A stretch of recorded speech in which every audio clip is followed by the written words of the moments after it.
And there is such a thing as the doctrine of election, but not like the Calvinists teach. Okay?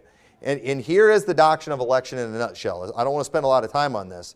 But God illustrated throughout the Old Testament how He chose a spiritual seed over a physical. You have Adam, which was the Son of God, who was of the flesh. But then you have Jesus, that was the Son of God, that was of the Spirit. You have Cain, the firstborn of the flesh. You have Abel, that God chose over Cain, the older brother. You have Isaac over Ishmael. You have Jacob over Esau. You have Joseph that's preferred over his other brethren. You have Ephraim chosen over Manasseh. With the prodigal son, you have the younger brother versus the older brother. We see that throughout the Bible. This is a theme throughout the Bible. What's God doing? You know why? Because the natural comes before the spiritual. There is a physical birth before there is a spiritual birth. So we have Adam before you have Jesus. And the older brother always represents the flesh. The younger represents promise. That's a theme throughout the Bible. So I'm not going to go into all the examples of that. But verse 12, it was said unto her, the elder shall serve the younger. That's that theme there. Younger always triumphs over the older. As it is written, Jacob have I loved, but Esau have I hated. God chose or preferred Jacob over Esau. Why? Not because of works, according to verse 11, but by promise. God said, this is the one that the promise is to. And so, verse 14, what shall we say then? Is there unrighteousness with God? God forbid. See, you might think, well, that's not fair. But God is always righteous, and Paul is about to explain why. Okay, now, what Calvinists teach from this passage right here makes no sense at all. But what Paul will teach in the next 3 chapters not only makes perfect sense and harmonizes with all the Bible, but it also, this is the amazing thing, the Calvinists will literally use this verse to just prove that God has damned certain people to hell, and that your little baby that you have there, you better hope it's one of the elect and not one of them that God just chose for hell.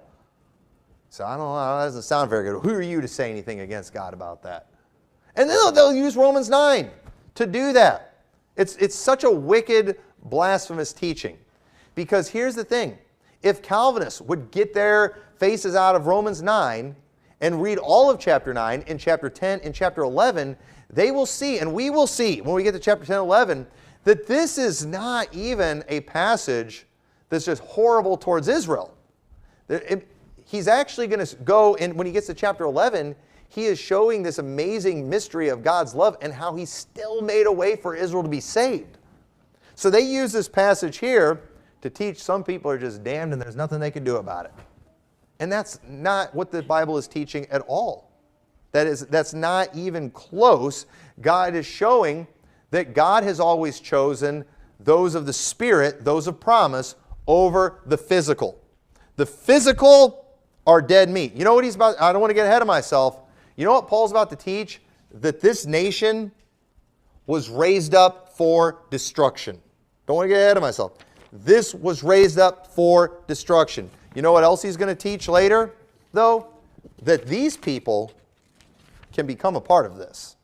These people that are of this nation, that are heading for destruction, it is God's will, it is God's choice to destroy this. Paul didn't want to see this destroyed. But God chose, the potter chose to destroy this. And you say, oh, that's terrible. And so Calvinists are just like, man, yeah, that's just terrible. Individuals, damned to hell, and there's nothing they can do about it. But no, Paul's going to go on to show that these people who are of this nation can switch, and they can become a part of this. So, and we're going to see that as we go through these chapters. Calvinists are dead wrong. I mean, it's laughable that Calvinists go to Romans 9 to prove election. This is their main chapter to prove election, and it doesn't prove anything. It doesn't resemble anything that they're talking about. It is unbelievable that Calvinists, they put themselves out as these smart, brilliant people, and they teach these damnable doctrines like election the way they do, and they use Romans 9 that clearly is teaching a beautiful story about how God can still save these people. People who are of this doomed nation can still be saved and become a part of this. And Calvinists somehow, out of that beautiful story, out of this beautiful passage, teach your baby might be doomed to hell and there's nothing you can do about it. What is wrong with these people? I mean, you know what? I'm not here to talk about Calvinism tonight, but Calvinism is wicked. Calvinism is not Christianity. It is not biblical. It does not deserve respect. And there's a lot of Baptists, non-Calvinist Baptists out there always talking about their Calvinist brethren, and they're so respectful to Calvinists because Spurgeon was a Calvinist. They don't deserve respect. It is not a respectable position. I do not respect that belief system at all.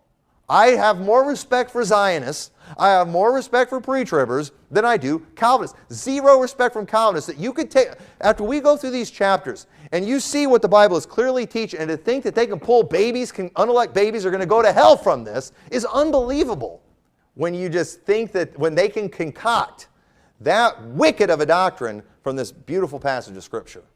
Blows my mind.